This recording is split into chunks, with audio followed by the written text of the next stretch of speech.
자, 주제를 바꿔보겠습니다. 오늘 아주 또 하나의 주제, 중요한 주제죠. 이스타항공 네. 인수했던 형남순 회장. 네. 그 행적들에 관한 문제를 좀 잠깐 다뤄보겠습니다. 네. 이것도 2021년, 2022년 보니까 이거 집중적으로 이스타항공 취재를 많이 우리 강찬원 논설께서 하셨고 네, 많이 했습니다. 네. 이 이스타항공을 인수한 형남순 회장과의 사실상 인터뷰도 했네요. 그럼요. 예. 많이 만났어요. 네. 어떤 점이 문제가 이상해서 취재를 하기 시작한 건가요? 가장 큰 문제는요. 우선 이분이 항공업을 하는 분이 아니에요. 이분은 골프장 한 분이에요. 그리고 과거에 토건업 같은 거 하시고요.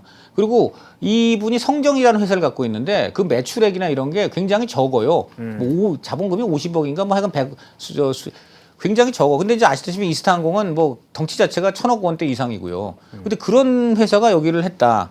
그리고 지금 이분이 원래 충청도에 이제 기반을 둔 회사 하는 분이었는데 백제에서 컨트리 뭐 이런 골프장 하는 분인데 원래 출신은 남원이라는 얘기가 있어요.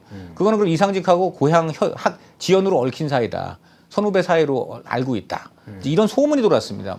본인은 부인을 하는데 뭐 어쨌든 이제 그런 소문이 도는 거예요. 뭐 거기까지의 소문인데 가장 큰 건 아까 말한 대로 어떻게 이렇게 작은 회사가 그리고 항공과 관계가 없는 회사가 더군다나 그 당시에 이스타항공 하면 아주 폭탄 덩어리였거든요. 네. 그렇지 않습니까? 그 창업주 이상직은 그때 이제 이른바 잡혀 들어가고 그다음에 이게 지금 뭔가 아까 말한 대로 문재인 대통령 사위가 뭐 취업을 했네 뭐 해서 그때부터 이미 굉장히 말썽과 논란이 많은 회사입니다.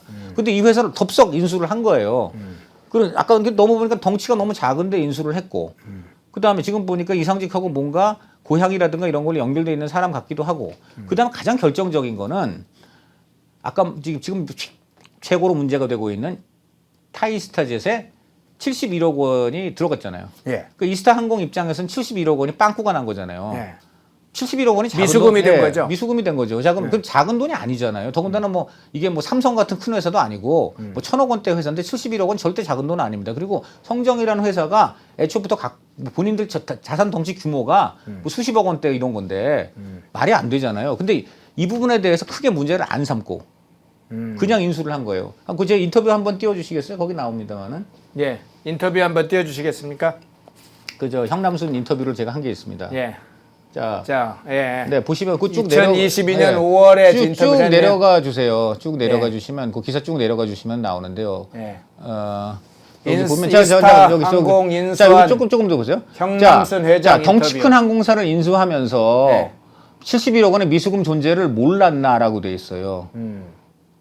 그런데 답변이 이럽니다. 받을 돈 71억 원이 있다는 건 맞다. 미수금이. 네. 근데 못 받을 돈으로 알고 인수했다. 그다음에 이게 좀 이상하지 않습니까? 상식적으로. 저렇게 큰 돈을 아예 포기했다는 게 이상하고 둘째로는 그래서 제가 좀 더 이거를 제가 인터뷰에서는 안 썼는데 좀 더 추궁을 했더니 그다음에 어떤 얘기를 하시냐면 그때 내가 그래서 그 부분을 실사를 좀 제대로 하려고 생각을 했는데 안 그래가지고 후회가 된다 그래요. 근데 저는 상식적으로 망한 회사 인수하는데 구멍이 많이 나 있다 그러면 이건 미수니까 나 이 부분은 내가 책임 안 져. 그 부분 빼줘. 뭐 예를 들어 뭐 이러든지 아니면 구체적으로 실사를 해가지고 뭐라 그러는데 지금 그러죠. 그다음 두 번째 다시 한 번 거 띄워주세요. 자, 바로 최근 중앙일보에 난 보도가 제 보도입니다. 제 보도. 네. 그래서 이게 지금 보니까 횡령 배임일 수도 있겠다. 미수금 가지고. 네. 그래서 이스타항공 김유상 대표 이분이 누구냐면 원래부터 이상직 체제 때부터 있던 사람입니다. 잠깐만요. 지금 돼 있는 세 번째 줄부터 쭉 이렇게 그어주세요. 좀 눈에 띄게. 세 번째. 그래서 이스타항공 김유상 대표한테. 네, 거기서부터 그 다운표 끝까지. 위에서 세 번째 줄. 거기 있잖아요. 그래서 이스타항공 김유상 대표한테. 네, 거기서부터 쭉 가보세요. 자, 이 김유상 대표가 누구냐면 이상직 체제 때부터 쭉 있던 사람이고 이상직 의원 시절 보좌관까지 한 사람입니다. 그래서 저분이 이상직 오른팔이라는 얘기가 많아. 실무 책임자죠. 그래서 이 사람은 근데도 계속 써요. 이 사람은 이상직 이스타에서 아주 핵심이었던 사람이에요. 근데 이상직 이스타가 망했잖아요. 그래서 지금 이제 형남순 이스타가 됐잖아요. 근데 우리 진행자님, 이렇게 망한 회사 인수하는데 그 망한 회사의 경영 핵심 책임자를 계속 쓰는 사람 봤습니까? 물론 이제 그런 사례가 뭐 있을 수 있죠. 이제 있을 수는 있는데 왜냐하면 새로 인수한 내부의 재정 상태나 경영 상태에 그렇더라도 했는데 문제는 이 인물이 그러면 사실은 이상직의 핵심적 측근들입니까? 당연히 완전 핵심 측근이죠. 보좌관까지 했죠. 다시 그거 띄워주세요. 그러니까 이상직의 핵심 측근들을 그대로 썼다는 황남순 거야. 회장이 또 이스타항공을 네. 인수한 형님 그대로 썼고요. 다 핵심적인 관계가 그다음에 있었다. 심지어는 이상직 조카가 그 재무 담당인데 네. 그 조카까지 복귀를 시켰어요. 네. 어. 그러니까는 그래서 아까 말한 대로 이게 그럼 정말 형남순의 회사인지 이상직의 회사인지 헷갈리겠네요. 그러니까 지금 그런 얘기가 나온 거예요. 그래서 그 보세요.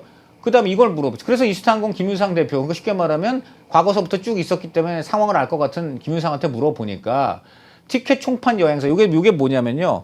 바로 박석호 회사였습니다. 박석호가 티켓 에이전트였어요. 그래서 아마 그때 이스타 티켓 뭔가 하여간 그게 태국에 있어요. 조그만 회사예요. 그 회사로부터 돈을 받아야 된다. 요게 뭐냐면 박석호라는 사람이 그 티켓 에이전시를 방콕에 둡니다. 그래서 이스타항공 서울 방콕 간 비행기 패키지를 박석호가 현지에서 패키지를 팔아요. 방콕에서 서울 들어오려는 사람도 있을 거 아닙니까? 네네. 그 사람들이 방콕에서 사야 될 거 아닙니까? 그 사는 한마디로 티켓 부스였던 거예요. 박석호가. 그래갖고 그 사람들이 표를 팔면 돈이 들어오죠. 그럼 돈을 어떻게 합니까? 당장 그대로 입금하는 게 아니라 한 달 동안 쌓이면 입금을 하는 거죠. 한 달이건 두 달이건. 그 사이에 리스타 입장에서 그게 미수금이 되는 거예요. 그런데 그걸 한 달 뒤, 두 달 뒤 입금을 하기 때문에 계속 선순환이 되는 건데 어느 날 갑자기 돈이 안 들어오는 거야. 그게 5월달, 6월달 뭐 이렇게 안 들어오는 거야. 그러다 보니까 총 71억 원이 안 들어온 거예요. 그러는 이제 박석호가 그냥 한마디로 서류상으로 보면 삥땅을 한 거지. 그런데 삥땅을 왜 한 것이냐? 이상직이 시켰으니까. 지금 그래서 이제 지금 덜미가 잡혀서 이번에 재판에서 유죄가 나온 겁니다. 그리고 71억 원 가지고 했다는 거죠. 그래서 다시 여기 보면요. 예. 그런데 여기 보면 요거를 그러니까 김유상이 어떻게 이제 그 이후에 성남순이 들어오니까 당연히 형남순 입장에서는 야 71억 받았는데 이거 어디 갔어? 해야 할 거 아니에요. 김유상 당신 오래전부터 재직했으니까 이유가 뭐야? 그랬더니 여기서 뭐라 그래요? 바로 박석호한테 받아야 되는데 박석호 여행사가 돈이 없어 받을 길이 없다. 민사로밖에 해결이 안 된다. 형사는 안 된다. 요 말을 하는 거예요. 저 두 번째 답변을 쭉 그어주시면 됩니다. 이게 굉장히 중요한 거예요. 네, 쉽게 없다. 말하면 박성훈 씨가 네. 우리 돈 갖고 타이스를 만들었다면 민사가 되는 것이지만 거기요. 네. 자, 두 번째 질문의 답변 거기를 한번. 그게 좀 굉장히 중요한 거예요.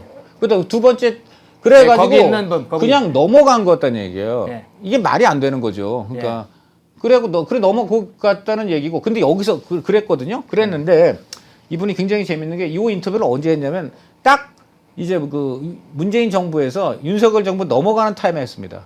그때 이제 문재인 정부가 그때는 굉장히 막 몰락하고 막 이제 민주당이 궁지에 몰렸던 시점이에요. 그래서 이분이 그때 이제 저랑 인터뷰하면서 그 다음에 굉장히 중요한 말을 합니다. 나는 지금까지 김유상 말 듣고 저거 형사는 안 되는 줄 알았다.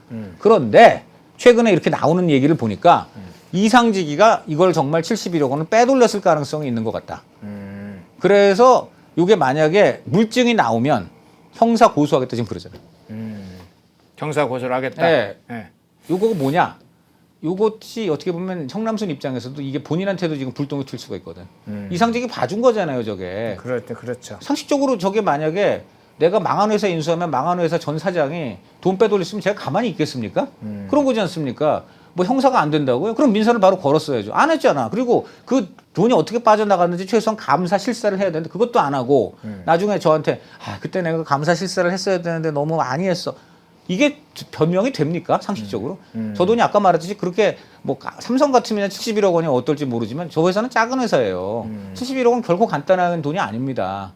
그런데 저거를 그냥 완전히 그냥 봐주고 그다음에 그 돈이 이상하게 됐는데 책임이 있는 전 경영 책임자의 한 사람인 김유상한테 그 사람 말만 듣고 이거 형사 걸 수 없습니다. 뭐 민사 정도나 가능한데 그것도 뭐 지금은 뭐 이런 식으로 그대로 했다는 거죠. 그러니까 이건 뭡니까? 한패 아니냐?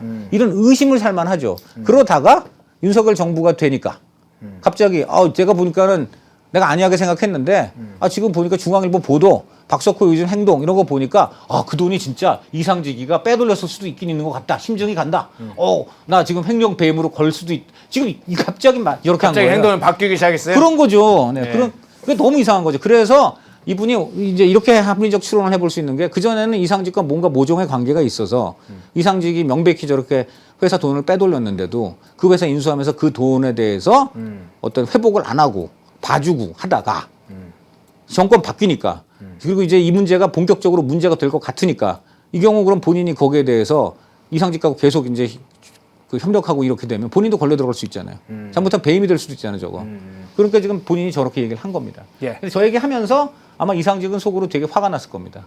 형남순 자, 이럴수가. 네. 그러면 이스타항공 그 인수한 이 성정의 형남순 회장이 인수한 후에 이스타항공은 어떻게 됐어요? 그래서 이스타가 저렇게 되니까 무슨 너무나 수상하고 아까도 얘기했듯이 그 오너만 바뀌었지 그 밑에 저 뭐냐 과거의 그 이상직의 그 나쁜 행동들 그 회사다 말아먹고 노조 탄압하고 거기에다 실무 주역인 사람들 그대로 있는 거예요. 그러니까 노조 이분들은 난리가 난 겁니다. 정권 바뀌고 오너가 바뀌었는데 어떻게 지금 이상직 체제가 그대로 유지되냐. 이거는 깜빵에 있는 이상직이가 대리 사장을 내세워서 계속 지금 이스타를 장악하려고 하는 것이다. 이런 얘기가 나온 거예요. 그래서 제가 이제 형남순 회장 그래서 취재하게 된 것이고 본인은 극구 부인했습니다. 그리고 저는 그래서 그분 말을 믿고 다 일단 믿었다기보다 당연히 이제 어쨌든 취재원으로서 제가 존중하고 저렇게 다 써드린 겁니다. 그리고 저는 지금도 뭐 형남순이 정말 바지였는지 그거는 내가 단언할 수 없습니다. 다만 정황이 수상한 것만 말씀드린 거고요. 그리고 너무 이상했죠. 그러나 결국 어떻게 되느냐. 결국은 자본 잠식 상태인데도 그걸 자본 잠식이 아닌 것처럼 하면서 항공 운항 면허 AOC라고 합니다. 이게 굉장히 중요합니다. 항공사는 AOC 면허를 받지 않으면 비행기를 띄울 수가 없어요. 따라서 영업을 못하고 망하게 됩니다. 그래서 근데 이스타는 알다시피 이제 이상직 사태 게이트로 인해서 2년 넘게 운항을 못하면서 자동으로 그것이 반납이 됐어요. 한마디로 택시 운전기사가 무슨 사고나 문제를 저질러서 택시 면허가 운항 면허가 뺏긴 거야. 압수된 거야.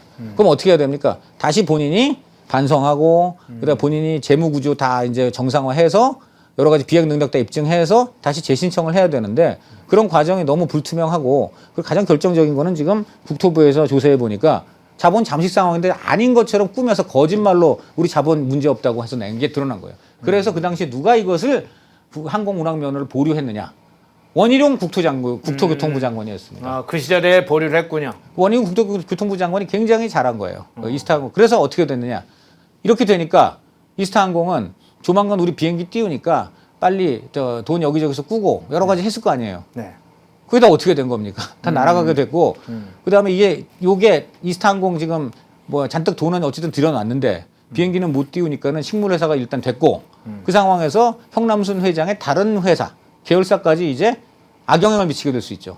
여러 가지 문제 때문에 결국 형남순 회장은 이것을 넘겨버렸습니다. 매각을 했어요.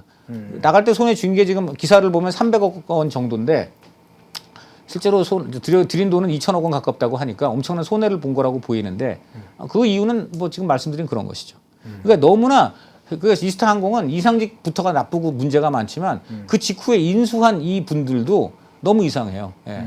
그렇군요. 예, 이런 것들이 계속 있기 때문에 정말 이 이스타항공 끝까지 뿌리를 파야 됩니다. 이게 뭐든지 어떻게 이런 대규모의 부정이 자행되고 그리고 그 부정이 발각돼서 오너가 들어갔는데 그 다음에 그 회사를 인수한 사람도 바로 그 오너의 측근들, 오너의 그 잘못을 그대로 다 실무 책임을 져야 될 사람들이 계속 거기에 있고 그 다음에 그 오너가 삥땅 친 70억 원의 돈을 후임 오너가 전혀 문제도 안 삼고 있었다는 거 이 자체부터도 굉장히 문제인 거예요. 네. 예. 자, 이스타항공 인수한 오늘 형남순 회장 문제를 좀 중심으로 네. 다뤄봤는데 타이스타 문제와 연관된 문제 이 부분은 한번 좀 여쭤봐야 되겠네요. 중앙일보 취재팀이 2022년 4월에 방콕에 장기 체류하면서 당시에 이 의혹을 취재해서 그때 보도를 해서 크게 당시에 파장을 일으켰었죠. 2021년, 2022년에 이 사건들이 타이스타즈 관련해서 중앙일보에서 굉장히 많이 특종 그런 걸 많이 냈었는데 강찬호 논설위원도 이제 많이 기여를 하셨고요. 근데 취재팀의 당시의 보도 내용에 이런 내용이 있습니다.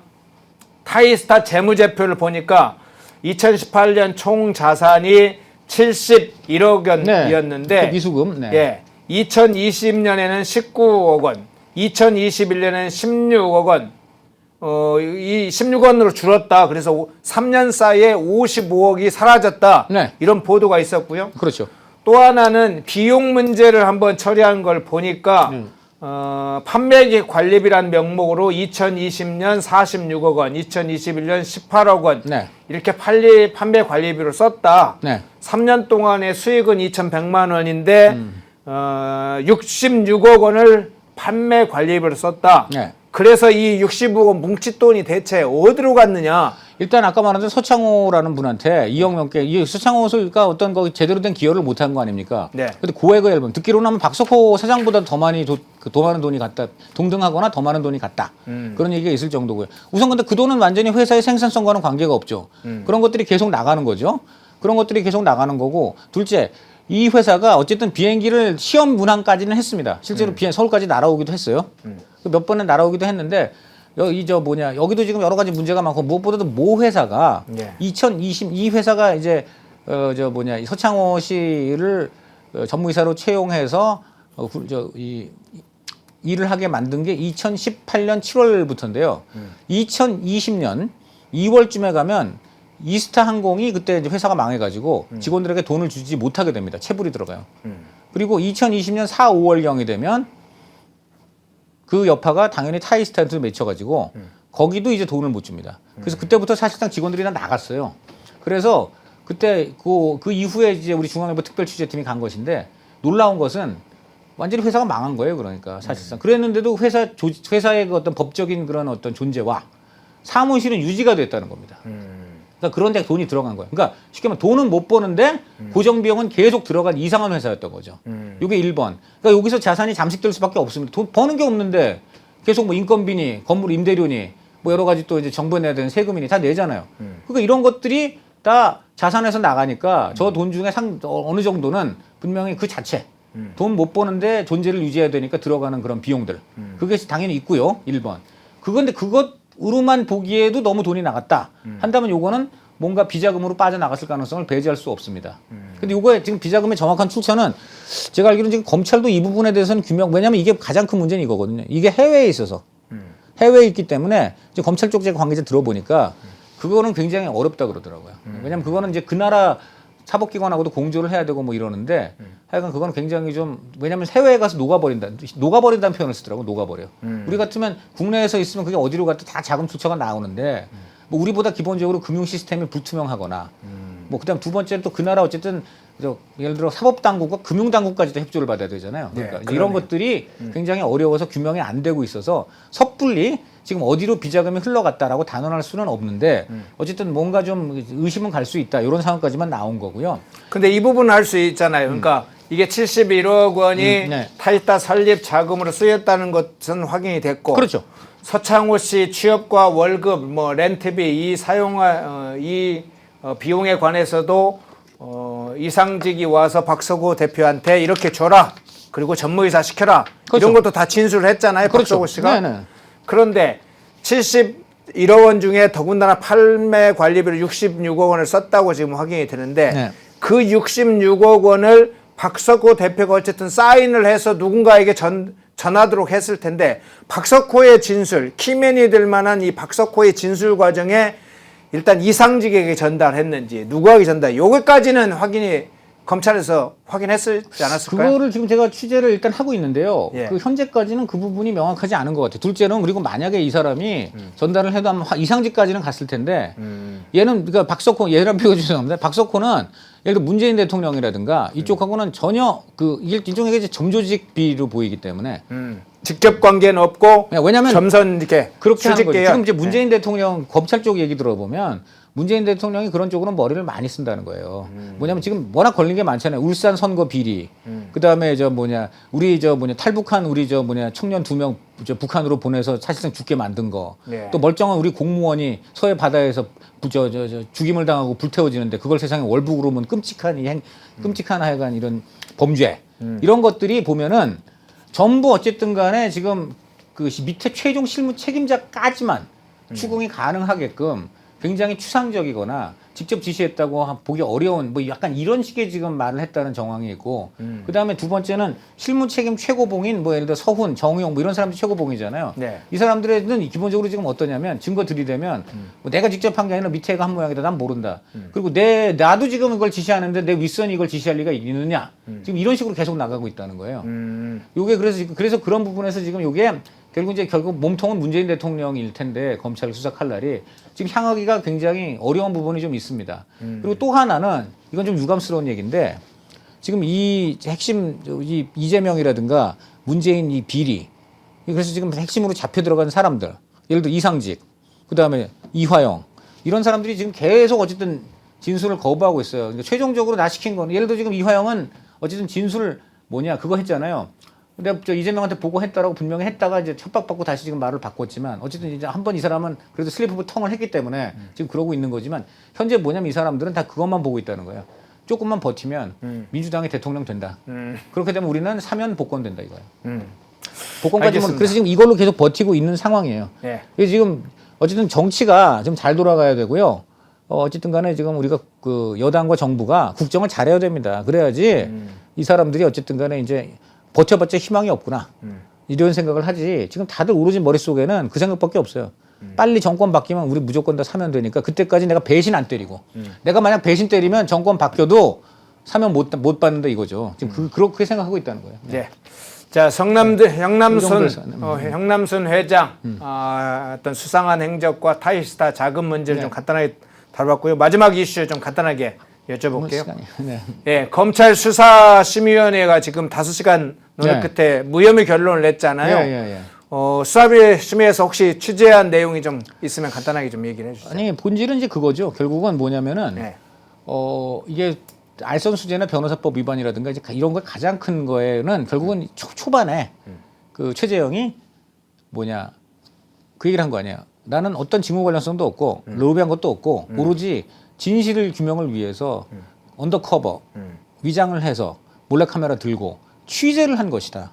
이걸 분명히 수사 초반에 굉장히 분명하게 진술을 했습니다. 또 그리고 그거 검찰 조사 받고 나와서 언론한테도 그 얘기했잖아요. 요게 결정적인 거예요.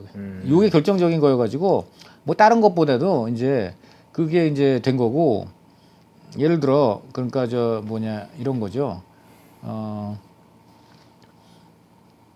이게 만약에 여사가 어떤 그 청탁이나 이런 게 없다면은 그럼 그 관계가 뭐였냐 최재형 목사하고 그런데 이제 그런 얘기를 한 거죠. 뭐냐면은 그 처음에 자기가 이제 그 옛날에 우리 그 양평에 내가 살았고 그 양평에 우리 십리길 걸어서 무슨 약국을 다니기도 했는데 그 약국이 바로 우리 여사님 작은아버지가 하던 곳이었다면서요. 하면서 아버님이라든가 그 연배 고향에 대한 관계를 굉장히 그럴듯하게 이제 여사한테 막 얘기를 했고 그리고 이제 그 다음에 내가 통일운동가고 목사인데 내가 무슨 도대체 억하심정이 있어서 여사님 정말 보고 싶다. 저를 그렇게 의심하시면 제가 너무 섭하죠.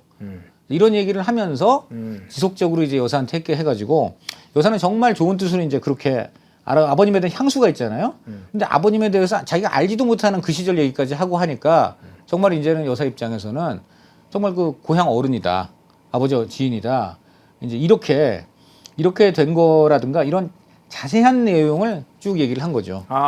심의위원들이 그러니까 그런 질문을 어떻게 최재형과 김건희 여사가 만나게 되느냐 이런 질문을 했을 때 서울 중앙지 수사팀이 그런 내막들을 다 자세하게 설명을 했다는 의미인가요? 그러니까 그 변호사가 김 여사 변호사. 김 여사 변호사도 같이 갔잖아요. 예. 김 여사 변호사가 이제 갔다는 거고. 그리고 한 가지 이건 다음번에 제가 또 재밌는 얘기가 있는데 한번 다음 방송을 위해서 그럼 마지막 질문만. 자, 이원석 검찰총장 임기 지금 일주일도 이제 안 남았잖아요. 일단 이건 혐의 없음으로 해서 마무리 처분하고 갈 것으로 보시나요? 그렇게 보이는데 이제 또 하나 남았죠. 이 9월 12일 날 타이스타는 도이치모터스. 아까 건 태국, 이건 독일인데 도이치모터스 이번에 그게 나옵니다. 판결이 나오잖아요. 전주 판결. 여사 지금 문제가 두 가지죠. 명품백하고 도이치인데 이 도이치가 9월 12일이라서 이거는 불기소 처분 낼 가능성이 굉장히 높습니다. 오늘 더군다나 이원석 총장이 그 얘기를 했잖아요. 이게 좀 현명치 못한 행동이라도 법적으로는 처벌할 길이 없어서 고심했다라고 얘기하잖아요. 오늘 이 말이 굉장히 중요한 겁니다. 이 말에서 이미 나온 거죠. 법적으로 처벌할 길이 없다는 얘기는 불기소인 거예요. 그러니까 오늘 본인이 사실상 그 얘기를 아침에 출근하면서 그 얘기를 했나요? 오늘 그 얘기했어요 지금. 그러면 이제 방향은 딱 정해져 있군요. 그거는 간단합니다. 그러니까 검찰총장 워딩은 이겁니다. 적절치 못하고 현명하지 못했다. 이거는 누가 얘기했나? 대통령이 얘기한 거죠. 대통령 워딩을 그대로 이어붙인 거예요. 대통령께서 말씀하셨듯이 적절치는 못했고 현명하지는 못했지만 법상으로 처벌할 조항이 없다. 그래서 나도 고심했지만 법에 따를 수밖에 없다. 이 얘기입니다. 네, 알겠습니다. 오늘 송기인 제주별장을 집중적으로 좀 조명을 해봤습니다. 오늘 취재 결과를 상세하게 이야기를 해주셨는데 여러 새로운 소식도 듣게 됐네요. 강찬우 중앙일보 논설위원이었습니다. 고맙습니다. 감사합니다. 인터넷 검색창에 펜앤마켓을 검색해주세요. 펜앤마켓은 펜앤드마이크 구독자분들을 위한 종합 쇼핑몰로 좋은 상품으로 온라인 최저가를 목표로 하는 마켓입니다. 많은 관심과 사랑 부탁드립니다.